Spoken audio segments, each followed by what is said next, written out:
Google has rebranded Bard as Gemini, seeing as Bard is running only on Gemini models. I think it's a great update because they can clean the slate for the initial mediocre launch of the Bard products. In addition to that, they have launched Gemini Advanced. Gemini Advanced is a $20 a month subscription that gives you access to Gemini Ultra. I believe it's Gemini Ultra 1.0, which is a GPT-4 competitor. This is a big deal. This is the same pricing scheme as OpenAI, and really it'll take the test of time and lots of users to tell us which of the models, Gemini Ultra or GPT-4, is the ideal model for power users of LLMs, for coding and for productivity, etc. I'm looking forward to trying out Gemini Ultra myself. Hugging Face has released HuggingChat Assistants. It's basically a cut and paste version of the GPT store. There's tools to help you design a website. There's one that's called Real Human,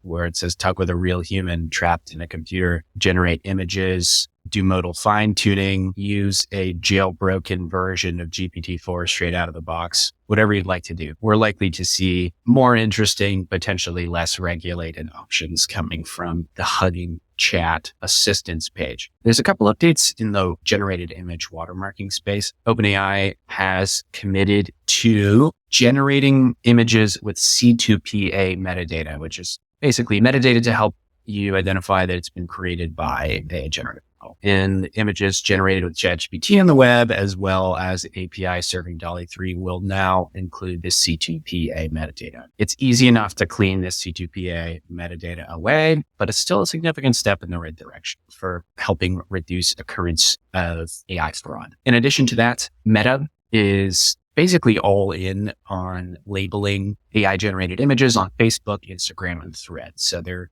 certainly trying to combat AI generated misinformation through AI generated images. They're already, through all of the meta options that serve AI generated images, they come with invisible watermarks as well as that C2PA metadata that make them detectable as AI generated. But obviously not everybody is getting their AI generated images from Meta and from Instagram and Threads. So they are investing significant resources into detection of AI generated images. Realistically, to do this consistently and to really prevent the spread of misinformation, it's going to require commitment from the major providers to include these invisible AI generated watermarks. And that's how we're going to stop misinformation and reduce AI risks. And speaking of AI risks, we have a couple of interesting AI risk related pieces of news. First, we've learned about an underground website where neural networks, for some reason they put it in quotes, it's certainly a neural network, churn out fake IDs. And this isn't actually a fake ID that you order and that arrives in an envelope. This is an image of a fake ID.